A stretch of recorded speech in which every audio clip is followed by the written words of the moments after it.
Broadcasting live on YouTube, Facebook, and X. Here's your host, Andrew Romanella. Okay? Just get the hell out of here. Nobody cares what you think if you're not a Mets fan.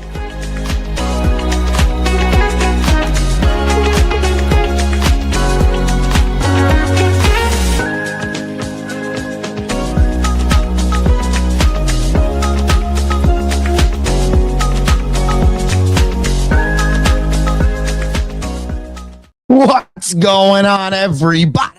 Welcome into another edition of The Rome Show, broadcasting live on YouTube, Twitter X, Instagram, and Facebook. I am your host, Andrew Romanella. We got a dynamite Tuesday show planned for the people. It's January 20th, 2026. It's 7:09 in the state of New Jersey. It might be 9 degrees as well in the state of New Jersey. So I hope we are getting you right for the day ahead of you, whether you're cold, you're warm, or you're from down under. YouTube.com/The Romanellas. That's YouTube.com/The Romanellas. Head there, hit subscribe, hit like, share with a friend. You know the drill. You can comment live on YouTube as well. Twitter X and Instagram, The Rome Show 1. Twitter X, Instagram, The Rome Show 1. The Rome Show, then the number 1. Follow us on the social media sites, YouTube.com/The Romanellas, often referred to on this show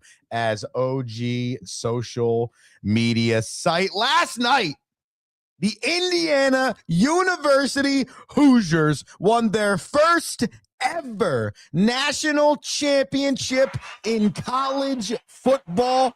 Curt Cignetti, in his second year at the helm of the Hoosiers, helped along the way. Yeah, two claps for them by Heisman Trophy winner Fernando Mendoza,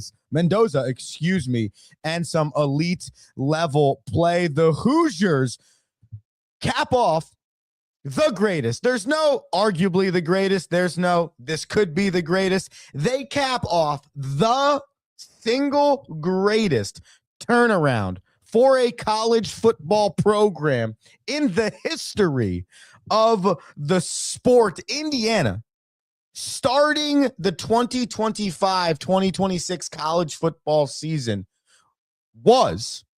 still might be, but was the losingest. You heard that correctly. The losingest college football program in the history of time. Okay. Curt Cignetti comes in from JMU, a bona fide winner. Okay. Both as an assistant coach and as a head coach at IUP and then JMU. Tells the nation to Google him. Why should we believe in you? Because I'm a winner. Google me. And then 2 years later, has the Indiana Hoosiers 27-2. 2 college football playoff appearances. First team in the history of college football to finish 16-0 and the national champion. First team to win a game after a first round bye. In this new iteration of the college football playoff, teams are 1-7 in that scenario in the last 2 years. Indiana, the one. From 1887 to 2024, the Indiana football Hoosiers had 3 total bowl wins. In 2025-2026, the Indiana Hoosiers had 3 total bowl games. Think about that. Over 150 years of football produced a 3-11 bowl record. 2 years of football under Curt Cignetti has produced a 3-1 bowl record, along with a national championship. Look at the statistics for Indiana. 712 losses in their 138-year history. A 42% winning percentage. Worst in Power 5 football. leading into this year. The highest the program had ever been ranked was number 4 in the country. They had one outright Big Ten title. That was in 1945, 80 years ago, and one major award winner. In Curt Cignetti's 2 years, he doubled literally everything that had happened the 138 years leading up to his appointment as the head ball coach. Natty, 27-2 record, best in college football, 93% winning percentage, best in college football, highest AP rank, number 1 in the country, Big Ten title, 2 times 10-win seasons, when last year was the first one ever in the history of the program. 2 college football playoff appearances, first one ever. And then, of course, your Heisman Trophy winner in Fernando Mendoza. This national championship has a lot to break down in it.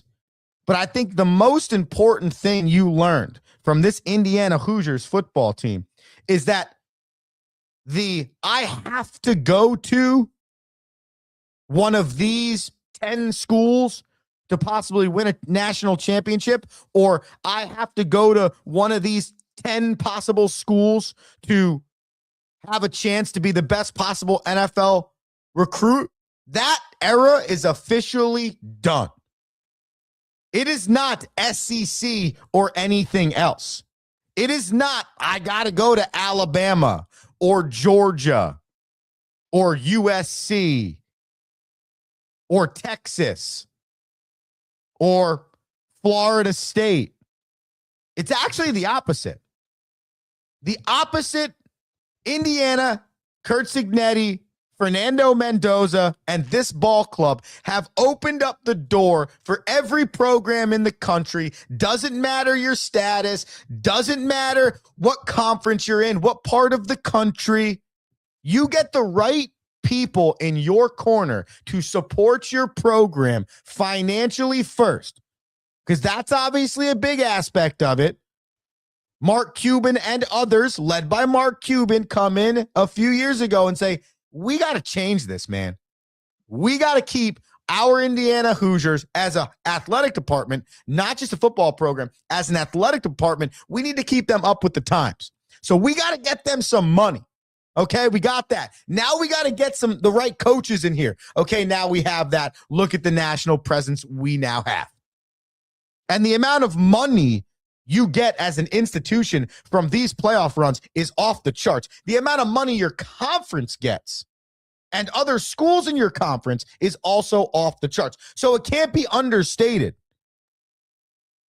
You got to spend money to make money scenario in Division I college football. But that's a slight digression to the point of it's over.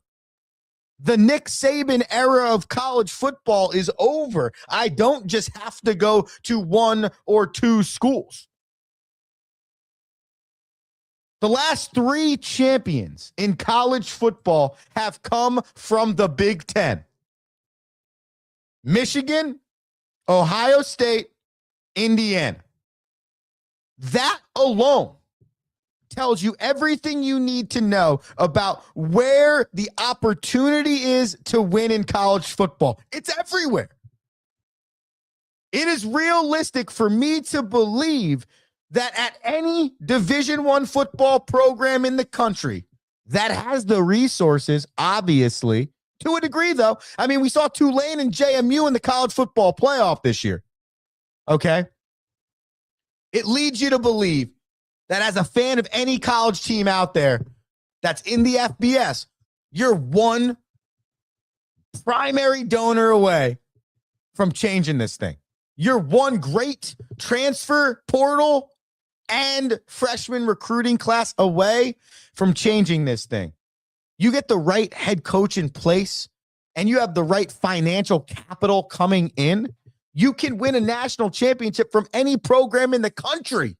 That's college football in 2026. And I have been somebody, and maybe it's a more cynical approach. That's my own issue. But I have been somebody that doesn't necessarily agree with the way transitioning in high-level college football and even a little bit of college basketball, though I feel like that's gotten neutralized a little bit.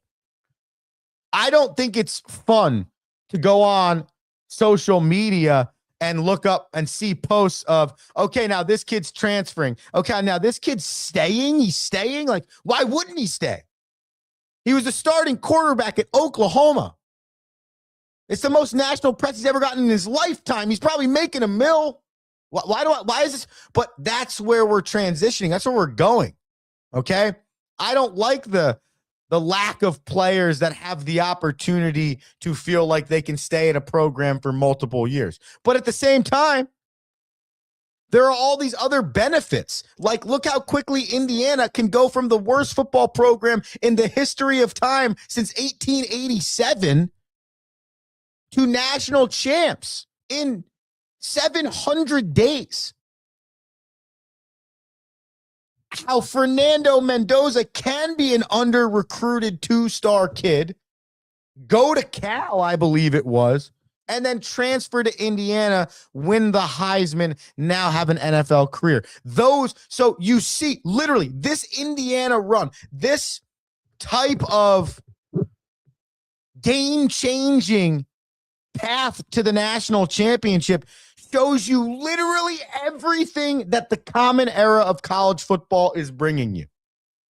And though you might not like, myself included, some of the aftermath of the transfer portal, if the long-term gain in college football is next year, again, this is far-fetched, but now possible. The long-term gain in college football is that I could potentially have an Arizona State versus Wake Forest national championship. I love that. That is a positive game. Indiana also, to finish, had to beat 4 of the not most known programs, but names that on paper, just because of their name, people were going to assume Indiana's going to lose. Starting with Ohio State in the conference championship, moving on to blowing out Alabama, beating Oregon for a second time and blowing them out. And then in their own stadium in Miami, beating the U. Now, the success of each one of those programs in a period of time is not necessarily the point. The point is, for the last 20 years, when you thought about college football, you're thinking about Alabama, you're thinking about Ohio State, you're thinking about Oregon, and yeah, you're thinking about Miami because the U and what went on and their history. Much like Notre Dame, it's been a while since Cincinnati, but their brand is their brand, and it's known in college football. And Indiana not only beat them, they beat them in every way possible, every fashion possible. And we are living in a world where the Hoosiers are football national champions. They had, by the way, 479-point differential this year. That is good for second all-time in the history of college football. Okay? Behind only the Jameis Winston-led Florida State Seminoles in 2013. We'll call that your numbers, stats, analytics. I don't know. Something I found that I thought was cool for the day. And I was like, I'm going to hit a sounder when I tell people. Jameis Winston, how about that? Jameis Winston and the Seminoles 2013. Highest point differential in the history of college football. That was a good team. That was a good team. And not many people remember Jameis actually played baseball at Florida State, was a really good baseball player at Florida State as well. Let's get to some comments on the gram. Meg from Down Under writes in, let's go Seahawks. Meg, on the backside of the commercial break, we're going to talk a little National Football League. We had a firing in Western New York that we have to get to, and 2 hirings, okay, in the American Football Conference that we need to get to as well. Meg also writes, Indiana, the Seahawks of college football. Fight me on this, Andrew. I actually, Meg, would have to agree with you. And here's why. Last night, I listened to an interview from Fernando Mendoza post-game, okay, that showed how much, A, of a great leader he is, but B, the defense truly mattered to this team. He straight up said it. Like, we don't win this national championship without our defense. And we came into the game essentially saying, if we score more than 25 points, even if it's just 25, we believe we can win the game because we have arguably the best defense in the country. And last night, okay, blocked punt up 10-7 for a touchdown to make it 17-7. And then secures the game with this. Defensive Ole Miss. C.J. Daniels is the veteran presence. He's on the right side, but D'Angelo Pons is across from him. Brown is the back.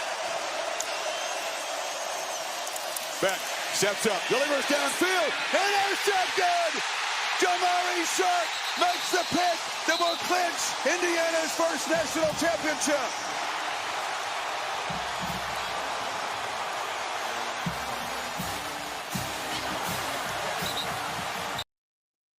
So, Meg, why do I believe the Seahawks and the Hoosiers mirror each other at the college and the pro level is because of that right there. Because defense wins championships. To quote some of the greatest coaches of all time, but to finish quoting Fernando Mendoza in that interview. And right now, the Seattle Seahawks have the best defense, in my opinion, in the National Football League. And it's been that way for the last 8 weeks. And if Sam Darnold and the offense, despite now not having Chardonnay the rest of the playoffs, if Sam Darnold and that offense don't turn the football over and score, right? Come away with points on almost every drive, even if it's touchdown, field goal, touchdown, right? Okay, we're up 20. And our defense is good enough at that point in time, okay, even playing the possible should be definite Hall of Famer and MVP Matthew Stafford and the electric offense of the Los Angeles Rams. I would agree with you, Meg, and thank you for writing in youtube.com/the Romanellas if you want to get in on the action. Twitter X and Instagram, The Rome Show 1 as well. When we come back, we continue on the football path with some National Football League news. Like I said, head coaching hirings and firings going on across the league. And because we weren't here live on Monday, we have some best and some worst of the weekend compliments of Andrew. So much to do here on the Rome Show. We take a quick commercial break and come back. Stay with us. Don't change that. Can't say dial, so I'm going to say streaming service. Back after this.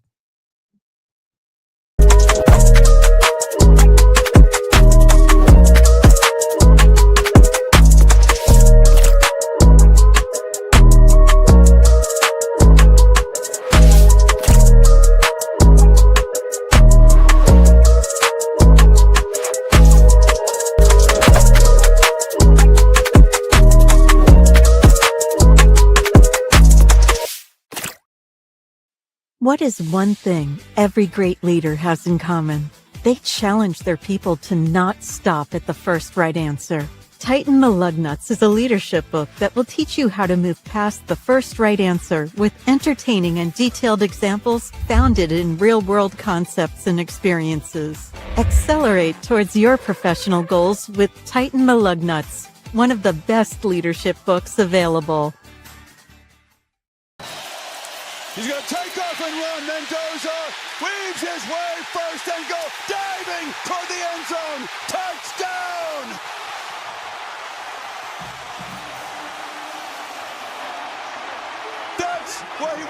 Heisman Trophy.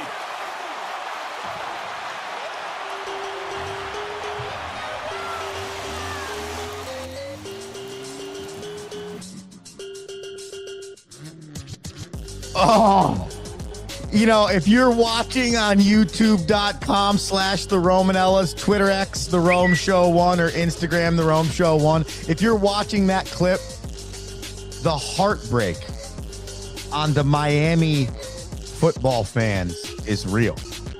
The heartbreak on the faces of some of those fans and the jubilation on the faces of the Indiana Hoosiers fans is so real. And the reason why sports is fantastic is because of that right there. And it's a cruel, cruel world, sports. You put everything into it.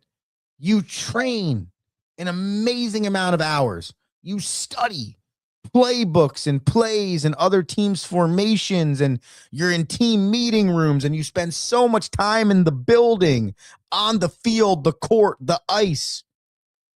So much goes into it.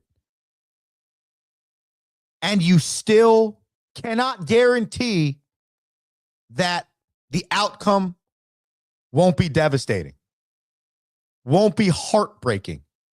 And Carson Beck is a great example of that.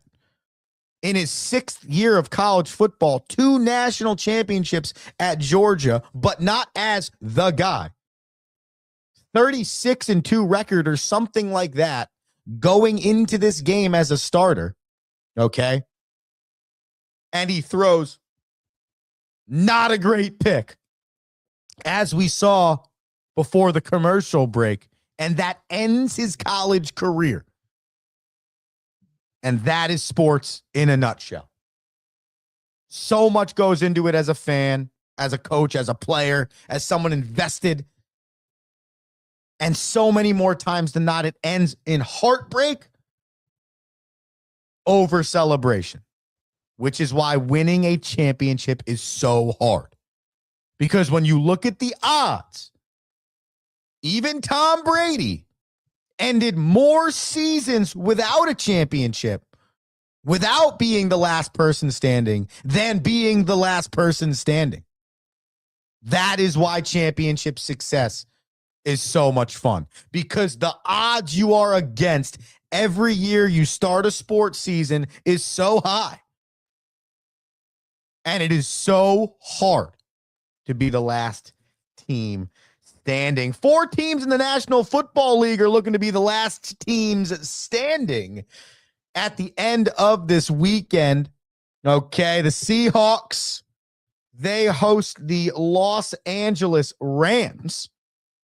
That is the 3rd iteration of the Seahawks and the Rams coming up this weekend. The Denver Broncos, they host the New England Patriots in a battle in the Mile High City between rising young star quarterback Drake May and backup, I can't believe this guy is starting, Jarrett Stidham.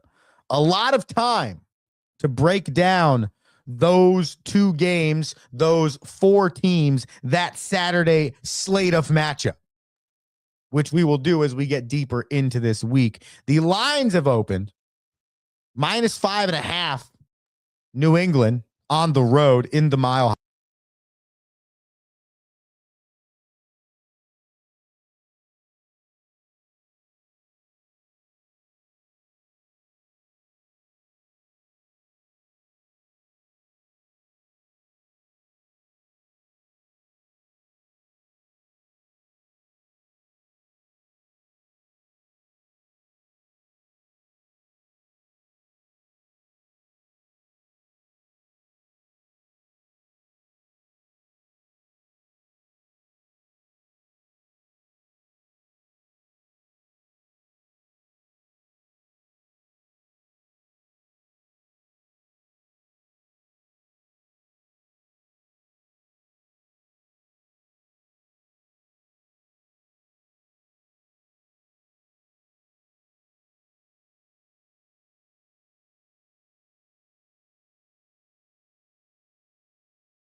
By the way, okay, Rocky Romanella, my father, okay, I can't handle this. The other of the two that join us on this show, has been stating this for most of college football, National Football League season. I'll tell you what, Andrew, if the Buffalo Bills don't win this year, that guy might get fired. If the Buffalo Bills don't win this year, I don't know how good that guy is. I don't know if he's the right head coach. Yada, yada, yada. And sure enough, the Bills lose in overtime again. The 8th playoff loss in Sean McDermott's time in Buffalo. He was 98-50 during the regular season as the head coach of the Buffalo Bills. 8-8 right now in the postseason. Okay, so that is the number you're looking at. 8 losses in 16 tries in the postseason and 0 Super Bowl appearances is why he is not the head coach of the Buffalo Bills. So now you have what I think is a fantastic job available in Buffalo. Arguably up there with the Ravens. Because in other news, you've had Jeff Hafley, the former defensive coordinator of the Green Bay Packers. He is signed on to be the Miami Dolphins head football coach. You've had Kevin Stefanski, okay? He is now the head football coach of the Atlanta Falcons. And Robert Saleh yesterday, late last night, became the head football coach of the Tennessee Titans.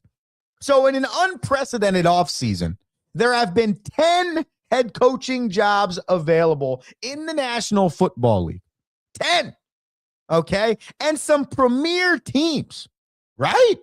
The New York Giants, the Baltimore Ravens, the Pittsburgh Steelers, premier, okay? The Buffalo Bills now, I think they're a premier team because of what success Josh Allen's brought there the last 6, 7, 8 years. And I think the opportunity to work with Josh Allen moving forward puts them in that little bit of a premier category. But some big time organizations, okay? And you got names out there. Tomlin, he decides to step down as the head ball coach of the Steelers. Harbaugh, out as the Ravens head coach after 18 years, but he's now the Giants head coach. Stefanski, out in Cleveland after 8 years, but now he's the Atlanta Falcons coach. Robert Saleh was the head coach of the Jets for 3 years. Now he's immediately back in the... It's just a wild head coaching carousel right now. And we're not even close to finishing it because there's a lot of teams that are going to look at Sean McDermott and say, this is the right guy for our team. This is the guy. I keep calling him like the Buck Showalter for my baseball people out there. Buck Showalter historically has been a great builder of franchises. Okay, let's get back from being bad to being relevant and good. But Buck Showalter has historically lost his job right before that franchise became a championship contender. And that's what I look at Sean McDermott as. That's kind of what I look at Tomlin, maybe even Harbaugh as. Like, you want these guys into your program. And will they steal you a Super Bowl? They have the chance over a decade. Absolutely. But it's not going to be every year. And there might be some years where you leave shaking your head, but they're going to keep the boys together. Your team's always going to compete, always going to have a chance for the postseason. And kind of, you can't really you can't deny that. That's awesome. You know? Like the Dolphins just hired a head coach. This is the 8th straight head coach the Miami Dolphins have hired without head coaching experience. 8th straight. Last time was Dave Wanstead in 2000. 25 years since the Miami Dolphins have won a playoff game, which is the longest streak in the National Football League. Like, we can talk about the Jets not making the playoffs for 15 years all we want. But the Miami Dolphins haven't won a playoff game since the year 2000. Okay? That's the worst in the National Football League. And we go and hire a guy for the 8th time in a row because that's worked without head coaching experience. So I would kill for a Sean McDermott. I would kill for a John Harbaugh, a Mike Tomlin. That would just get me in the freaking playoffs. And then maybe we could end that streak. And who knows what's on the backside of that. Okay. I don't know if Harbaugh's going to win a Super Bowl with the Giants, but I do believe in 5 years, whether they're getting rid of him or he's leaving on his own or he's still there, you're going to feel a lot more like the Tom Coughlin era of the New York Football Giants than you are the Joe Judge era of the New York Football Giants. Rocky Romanella does write in. I thought we'd get him if we mentioned his name. Sadly, sometimes you just need to make a change. And Dayball to Buffalo. Yo. I got to be honest with you. I can't handle this to Rocky Romanella. The elder statesman, Rocky Romanella, that is a great line. Now, do you believe in Brian Daboll, though, as the head coach? Or is it a scenario where you get somebody in there with a little bit of a better potential for head coaching skills and success, and you bring Brian Daboll back as the offensive coordinator? I think if Daboll gets back with Josh Allen and you have a head coach that can be a little bit more defensive minded because their defense has kind of been atrocious the last 2 years, that could be a deadly combo in Buffalo. Plus, you're building that new stadium. I can't tell you where their salary cap is, okay? But I could tell you that becomes a little bit more of an interesting destination to go to, the opportunity to play with Josh Allen in a brand new stadium with one of the arguably most passionate and best fan bases in the National Football League. Interesting stuff. Meg writes in, hoping Clint Kubiak stays in Seattle. That is also a name to think about who has head coaching experience in the past. Let's finish this show with our weekend's worst and our weekend's best here, ladies and gentlemen. I'm going to start with the Los Angeles Rams and what I saw from Davante Adams. Check out this catch over the weekend from the guy that is the first player in history to lead 3 different teams and the National Football League in touchdown reception. And they're moving it down the field. Stafford pressured, got rid of it. Sideline Adams. Yes, a catch. Ruled a catch. Davante on the sideline. First down at the 47-yard line. That if you're on YouTube, watch this replay. Matthew Stafford right there. There was no. First off, unbelievable throw. Secondly, unbelievable body control by Davante Adams. I tweeted this. The Rome Show 1 Twitter X. Make sure you follow if you're not. What are you doing? We tweeted this. And this is a freeze frame of Davante Adams with the football in his hands and 2 feet down. Okay. Unbelievable catch there by Davante Adams. I was thinking over the weekend, that is. Yeah, you are, Davante, and you're doing it no matter the color of the uniform. Your second best of the weekend is in that game, and it happened before that play, but it was Caleb Williams at the end of regulation. Motion. Williams drifting, sprinting for space, in all kinds of trouble, put it up for grabs in the end zone. He got it! For the touchdown! They've done it again! That's pretty simple. Caleb Williams, that was.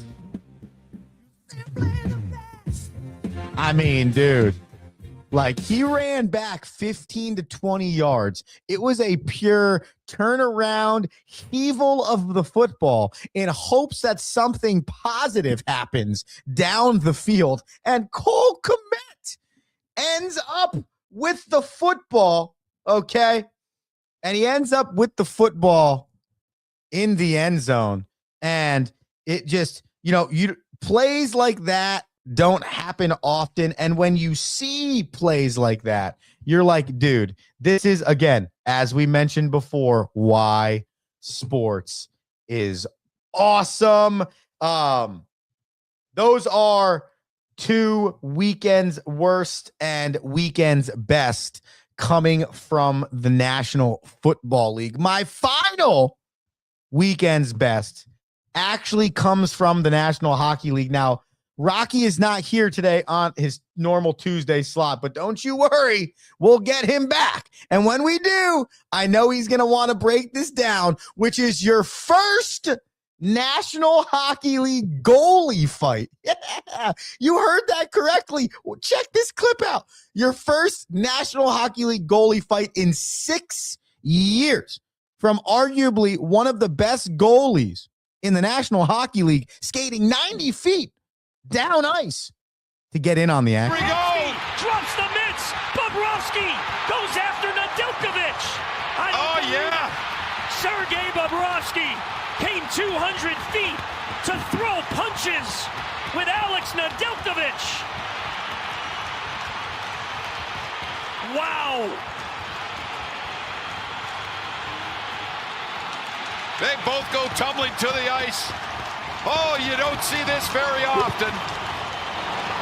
I couldn't believe it when I saw him flying out of that crease. Just throws the glove off. He wanted it. Nothing doing. So Bobrovsky to the dressing room. Tarasov will come into the game with 4 minutes left. The Panthers down by 2. And they just threw the punches as well. Both of them were just throwing the rights and the lefts. Well, Nedeljkovic was shocked. That's going to be the move of the game, sponsored by El Dorado Furniture, the rare goalie fight, and even rarer involving Sergei Bobrovsky. That's 1,000% the El Dorado Furniture move of the game. That was... Dude, come on, man. Not only, okay, was it a goalie fight? They were throwing haymakers, okay? And look at the face of this guy. This is the other goalie from San Jose. The announcer said it. He was not expecting it. That's the face of a dude that was like, bro, I was just trying to stop some pucks today. And this mofo came skating down the ice, throwing his blocker in his glove, throwing lefts and his rights, and it's like, God, I freaking love this sport. And the best part about hockey, okay? The goalie skates down, they fight each other, and if you notice, everyone else stops. All of the players that were fighting each other, which led to Bobrovsky coming down the other end of the ice and being like, yo, this goalie ain't going to be hitting some of my guys while they're getting hit by other guys. I'm getting in on this. And then everyone else stops and like, oh, the goalies are fighting? Not only do they stop, they then cheer. If you watch the bench in that clip, there's more excitement from arguably the players on the ice and the bench than anyone that could possibly be in the stands. There's no sport like the National Hockey League. There is no sport where you get a fight like that and people celebrate and cheer it on. There is no sport where that happens. In sports where people pretend they want to fight, there's no fights. And in the National Hockey League, it is literally put your money where your mouth is. And that's the only way the game can be played. And the best part about it is it's beautiful. It's entertaining. And it is everything that embodies the National Hockey League. That might not have been the best thing I've seen this weekend. That was the best thing I've seen all year. The best thing I have seen all year. Shout out to Sergei Bobrovsky and the other dude. I can't remember his name from San Jose. I mean, he came back and he was throwing haymakers, but it wasn't his idea. He didn't want the heat, and Bobrovsky wanted the heat. Hear about your weekend's worst right here on the Rome Show, starting with one that I cannot believe is happening right now. And that is the New York Knickerbockers. They have lost 9 of their last 11 games after winning the NBA Cup. It is not looking good in New York. Karl Anthony Towns is bad. Jalen Brunson came off of injury to be yelling at the team last night in Dallas. Fans are booing the Knicks in Madison Square Garden. This is a team that a month ago had their fans believing that not necessarily because they won the NBA Cup, but a lot of good feeling about winning the NBA Cup to say to you, hey, maybe long term, this is a good enough team to compete. Well, right now, they stink. And there's no camaraderie. There's no energy. Nothing fun to watch. If I'm a Knicks fan, I am insanely unhappy with this football team right now. Excuse me. We've been talking a lot of football. With this basketball team right now. Yeah. I would be pissed. And it's like, how is this what I'm watching? With a team that presumably has just as much talent, if not maybe more, than last year. But the thing is, and Carmelo Anthony said this yesterday on his television show, if you don't have camaraderie, you don't got nothing. And if you have great players like Karl Anthony Towns, way more focused on outside noise than what he's doing with his game, that cannot be good, especially when you're relying on that guy to help bring you to a championship. Definitely the sad trombone for the New York Knicks. Finally, you saw the video before, but we're going to play it again. Carson Beck with the INT to lose the national championship game. Here it is. C.J. Daniels is the veteran presence. He's on the right side, but D'Angelo Pons is across from him. Brown is the back. Beck steps up, delivers downfield, and intercepted! Jamari Sharp makes the pick that will clinch Indiana's first national championship.